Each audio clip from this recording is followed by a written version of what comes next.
Hello everyone, it's Fred from Notes of a Nomad again. I believe this is video number 38.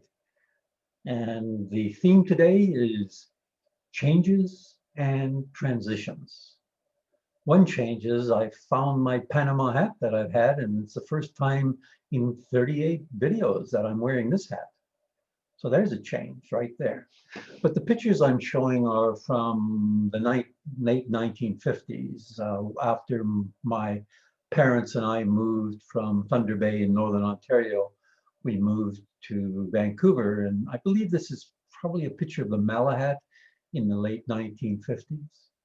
And I just want to show times have changed a little bit. And that was my father and mother, just the back of their heads, but looking at the Malahat.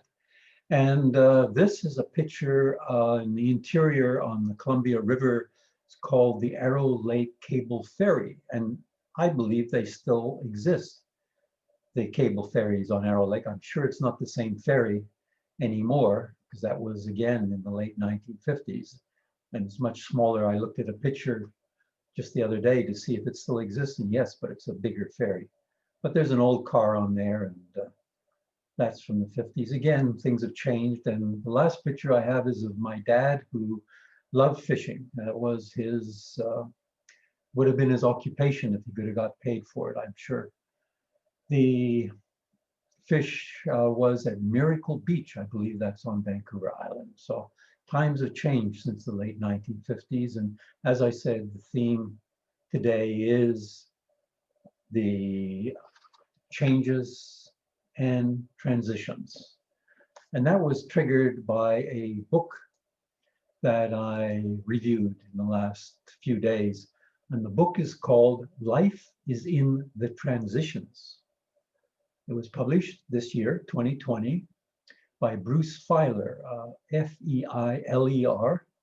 And it stated it's a guidebook to weathering the big changes we may experience in our lives, from maybe moving from one place to another, getting divorced, starting new job, coping with illness, or even, hey, if we're lucky, winning the lottery. But those are changes.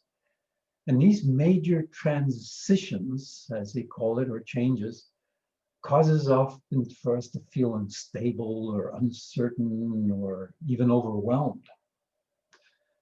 But our lives rarely go as planned. And as Bruce mentions in his book, the average person experiences an average of 36 disruptions in their life. Now, it doesn't mean they're all big, but there are things that probably weren't planned. And there's 5 key themes. They're either our body, maybe it's our health, or love, maybe marriage, divorce, work, different jobs, our identity, and even our beliefs, those 5 areas.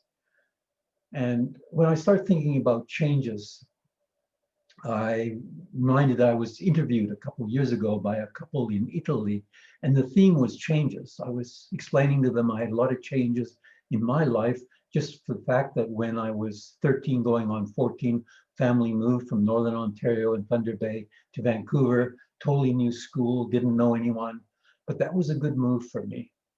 I was getting into a rut in Thunder Bay, and here I started new. I made good friends, and when I was 20, with one of those friends from the Scouts that I was involved in Vancouver, traveled to Europe, and I ended up in 1962. I ended up in, well, actually, I left in 62 and I arrived in 1963 in South Africa, where I worked for 15 years on the gold mines. Didn't know anybody in South Africa. And then I moved to the computer industry in South Africa. And then in 85, I got divorced, and we had 3 children, got divorced and came to Canada, and I ended up getting remarried and sort of starting a second family in Toronto, where I spent 22 years. And when I arrived in Toronto, I didn't know anyone. And what again? In 2008, 12 years ago, moved to Vancouver Island, Victoria. Didn't know anyone there either. But every one of those moves have had some positive aspects to them. They're not always easy.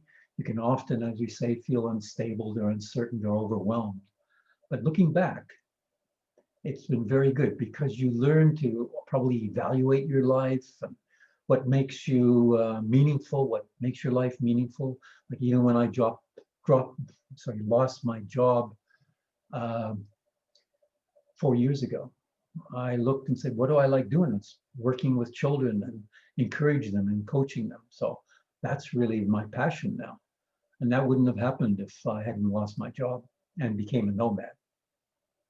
So what the book really says, we can't always control all these disruptive events, but we can control our response to them. And with COVID-19, can't tell me that's not a disruptive event. And we can maybe become the masters of change if we sort of learn to harness our resilience and our creativity.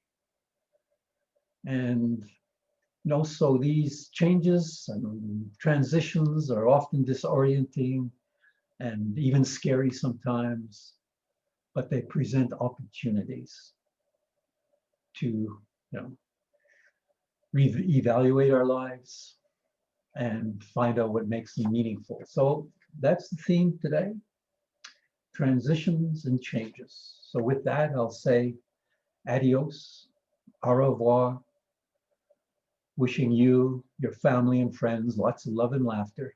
Bye for now from Fred and Notes of a Nomad. Till next time.